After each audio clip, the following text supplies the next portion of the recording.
Hello guys, this is me Ankur Upadhyay. Welcome to our channel stock market analysis.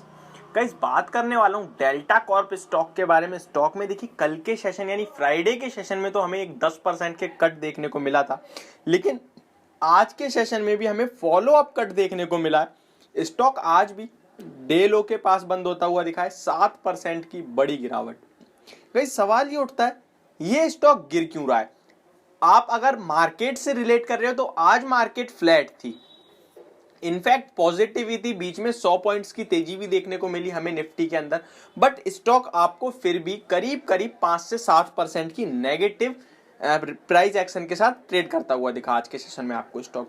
Guys, volumes अगर हम लोग देखेंगे तो वॉल्यूम्स भी मुझे मतलब नॉर्मल के अपेक्षा ज्यादा ही देखने को मिल रहे हैं। रिसेंटली जो स्टॉक्स में बड़ी बड़ी तेजी आई है वहां पे वॉल्यूम्स का एवरेज वॉल्यूम काफी ऊपर हो गए, लेकिन एवरेज वॉल्यूम्स अगर आप हटा दें रिसेंट के 1 महीने 20 दिन के वॉल्यूम्स देखें तो उसके मुकाबले अच्छे खासे हमें वॉल्यूम्स भी देखने को मिल रहे हैं। आज के दिन की बात करूं तो 7.6 मिलियन यानी 76 लाख शेयर्स का ट्रेड होते हुए दिखाया हमें आज के सेशन में। एवरेज की बात करूं नॉर्मली तो 9.4 मिलियन वॉल्यूम्स का एवरेज यानी 94 लैक्स का। अभी आप कहोगे अभी आप एवरेज से कम बताओगे आज के वॉल्यूम्स, तो ये जो एवरेज है ये रिसेंट के जो वॉल्यूम्स होते हैं उनको कैलकुलेट करके एवरेज आ रहा है। लेकिन अगर आप थोड़ा सा डीपर जाओगे ना तो आपको देखने को मिलेगा स्टॉक में 20 लाख के शेयर अराउंड ट्रेड करते हैं, जिसमें आज के सेशन में हमें 76 लाख शेयर ट्रेड होते हुए दिखे। तो वॉल्यूम्स कहीं ना कहीं अच्छे खासे ट्रेड होते हुए दिखे, स्टॉक वॉल्यूम्स के साथ गिर रहा है, एक बात तो कंफर्म हो गई। सेकेंड चीज, स्टॉक में ऊपर का हाई लगा 308 और स्टॉक 280 के पास सपोर्ट ले लेता था, लेकिन इस बार कोई सपोर्ट नहीं लिया। इनफैक्ट 250 के नीचे क्लोजिंग स्टॉक ने अप ट्रेंड में जब से आया तब से फर्स्ट टाइम दी है। देखिए, अगर आप देखेंगे सितंबर 19 तो आपको 223 पे था, और अगर आप इसको 20 अक्टूबर के 20 नहीं 24 अक्टूबर को 254 का लेवल था। तो मैं कह रहा हूं अप ट्रेंड में चल रहा था ये स्टॉक, तो धीरे धीरे ऊपर ही आ रहा था, लेकिन जब गिरा है तो ये गिरने में फर्स्ट टाइम ऐसा हुआ है जब स्टॉक 250 के नीचे निकल गया है। देखिए, करना क्या चाहिए अभी ऐसे में आपको, मेरे हिसाब से जो मेरा व्यू बनता है वो मैं आप सभी के साथ डिस्कस करूंगा। साथ ही साथ बात करूंगा अगर कोई फ्रेश एंट्री लेना चाहता है तो क्या उसे यहाँ पे फ्रेश एंट्री लेनी चाहिए, या देखिए ऊपर के लेवल से बाइंग है बहुत मैक्सिमम रिटेल इन्वेस्टर, क्योंकि काफी ज्यादा एनालिस्ट ने इस शेयर पे बाय कॉल रिकमेंडेशन दी थी। तो 280 290 300 इनफैक्ट वहां पे भी लोगों ने खरीदा है, दबा के खरीदा है। तो अभी क्या करना चाहिए, एक्यूमुलेट और एग्जिट, ये दो सवाल जो सबके दिमाग में होंगे, इस पे बात करेंगे। तो चलिए इस वीडियो को बढ़ाते हैं आगे। उससे पहले मैं आपको बता दूं, अगर आपके पास है कोई भी स्टॉक जिससे रिलेटेड आप मुझसे बात करना चाहते हैं तो मेरी इंस्टाग्राम आईडी पंडित ब्रदर्स पे आके आप मुझसे बात कर सकते हैं। जैसा कि मैंने आपको बताया, स्टॉक 250 के नीचे जब से ट्रेंड अप ट्रेंड में तब से फर्स्ट टाइम नीचे आया, 1 महीने के लो पे खड़ा है। 3 महीने का चार्ट खोल के देखूंगा मैं तो इसमें स्टॉक में अराउंड 220 के करीब 2 हफ्ते गुजारे, फिर एक मोमेंटम बना जहां स्टॉक 280 तक गया, फिर थोड़ा सा डिप दिया नॉर्मली और अप ट्रेंड में 291 का हाई लगा, फिर स्टॉक में एक हैवी करेक्शन हुई जहां स्टॉक 250 तक आया। वही सेम इस बार देखने को मिला। उसके बाद दोबारा ऊपर चला गया 300 और दोबारा स्टॉक इस बार 250 पे आया। तो क्या बाय करना चाहिए या फिर जिसके पास है उसे एग्जिट कर देना चाहिए, एक्यूमुलेट करना चाहिए? देखिए, सबसे पहला मेरा जो आपके लिए व्यू है, जिसके पास है 280 300 और 308 जो कि इसका 52 वीक हाई है, उससे ऊपर तो किसी ने बाय करा नहीं होगा। तो 308 पे भी अगर किसी ने बाय करा है तो मुझे लगता है उसे एग्जिट नहीं करना चाहिए। देखिए, स्टॉक नो डाउट काफी बुरी तरीके से पिट गया है, बट मुझे पता है, आप सभी को पता है, डेल्टा कॉर्प एक झटके में इतना बढ़ भी सकता है। 10% की चाल उसके लिए कोई बड़ी बात नहीं है। हाई बीटा स्टॉक है और mid cap small cap stock आपको पता है परसेंटेज में ही कारोबार करते हैं, प्राइस एक्शन में कम करते हैं।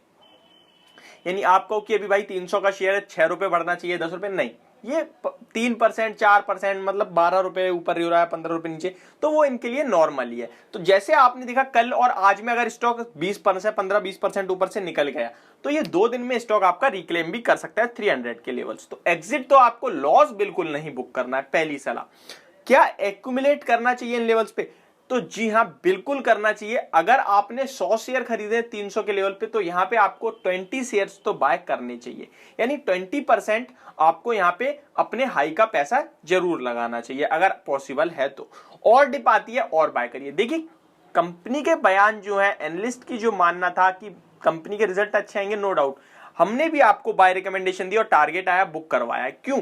मेरे को वो लेवल्स कंफर्ट नहीं देते थे बाय करने के लिए, क्योंकि मुझे पता है ये स्टॉक मार्केट की गिरावट में किसी दिन बड़ी गिरावट दिखाएगा, जहां मुझे इजीली 260 270 पे अवेलेबल होगा। तो मैं क्यों इसे 300 पे बाय करूं, ये मैंने आपको भी समझाया। इसीलिए मैं कभी जो ऐसे जा रहा होता है ना स्टॉक हवा में, या तो मैं उसका वेट करता हूं गिरने पे, अगर मुझे लगता है इसमें तेजी आएगी तो, अदरवाइज मैं उसे छोड़ देता हूं। और यही मैं अपनी वीडियो में भी कहता हूं। तो देखिए मुझे इजीली 270 और 260 पे भी अवेलेबल हुआ, इनफैक्ट 250 पे भी अवेलेबल हुआ। बट नहीं, मैंने अगर आपसे 270 260 का बोला तो आपने वहां खरीदा है, तो नो डाउट अभी आप बने। अभी एसएल क्या रखना है, अगर आप ट्रेडर हो 260 पे भी बाय करा है तो आपका एसएल एक तरीके से हो गया और आपको एग्जिट कर देना चाहिए। दोबारा ऊपर आएगा, दोबारा आपको बाय करना है, क्योंकि आप ट्रेडर हो। आपका एक एसएल होता है जो प्रॉपरली आपको मेंटेन करना है। आप ट्रेडर बन के एक इन्वेस्टर बनोगे ना तो लॉस हो जाएगा। देखिए बड़ा लॉस हो जाएगा कि अगर आपने बाय करा है, ट्रेडिंग प्रोस्पेक्टिव से बाय करा है आपने 4 पॉइंट के लिए, स्टॉक 5 पॉइंट नीचे आ गया, आप एसएल नहीं ले रहे हो, आप लॉन्ग टर्म कर दे रहे हो उसे कि यार आज नहीं तो कल तो ऊपर आएगा, तो ये गलत है। आप अगर ट्रेडिंग प्रोस्पेक्टिव से लिया, एग्जिट करिए। आपने मीडियम टर्म बाय करा है, आप होल्ड करिए। आपका एक टारगेट होगा, वो 4 पॉइंट का तो नहीं होगा, ऑब्वियस सी बात है। अगर आपने मीडियम टर्म में बाय करा है तो आपको दिख रहा है ये शेयर मुझे 300 पे लिया है, 350 जाएगा, अभी आपको 250 मिल रहा है, तो आपके दिमाग में एक सवाल आ रहा होगा, इनफैक्ट आपको अपॉर्चुनिटी दिख रही होगी, तो आपको ऑब्वियस एवरेज करना चाहिए। मुझे लगता है 300 रुपए ये स्टॉक दोबारा से रिक्लेम करेगा और इनफैक्ट 330 तक जाना चाहिए ये स्टॉक। रीजन इसके रिजल्ट्स बहुत शानदार आ सकते हैं Q3 के, क्योंकि बुकिंग बहुत हैवी है। और ये जो गिरने का सबसे बड़ा कारण है वो कंपनी, देखिए मार्केट पे वो शेयर ज्यादा रिएक्ट कर रहे हैं ओमिक्रॉन वायरस पे। अगर लॉकडाउन लगता है तो सबसे ज्यादा लॉस किसे होता है? ऑब्वियस सी बात है, कैसीनोस को लॉस होगा। पूरा लॉकडाउन हो जाएगा तो कैसीनो ही बंद हो जाएंगे, तो उनका पूरा काम ही बंद हो जाएगा, तो वहां आपको देखने को मिल रही है बड़ी गिरावट। आप अगर सेम पीवीआर देख लो, आप सिनेमा हॉल्स के शेयर देख लीजिए कि अगर लॉकडाउन लगता है काम बंद हो जाएगा, वहां पूरा लॉक हो जाता है, तो वहां भी आपको बड़ी गिरावट देखने को मिलेगी। आप एविएशन शेयर देख लीजिए, होटल शेयर देख लीजिए। तो ऐसा नहीं है कि डेल्टा कोई पर्सनल कोई इसका अपने अंदर कोई इशू आ गया, नहीं, ये एक डर हो गया। अब जैसे ही ओमिक्रॉन से लगेगा कि यार नहीं नॉर्मल है सब कुछ, तो यही स्टॉक लीड करते हुए भी दिखेंगे आपको। तो ये मेरे हिसाब से आपकी प्रोस्पेक्ट है, आपका माइंडसेट होना चाहिए।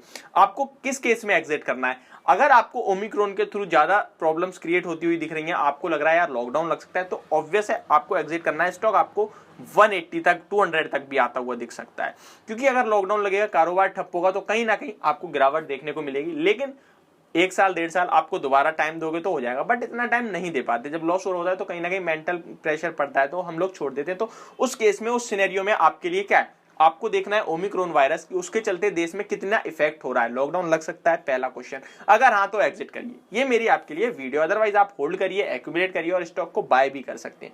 ये मेरी रिकमेंडेशन डेल्टा कॉर्प शेयर पे। होप आप सभी को समझ में आई होगी वीडियो। तो thank you so much for watching this video. Have a good day.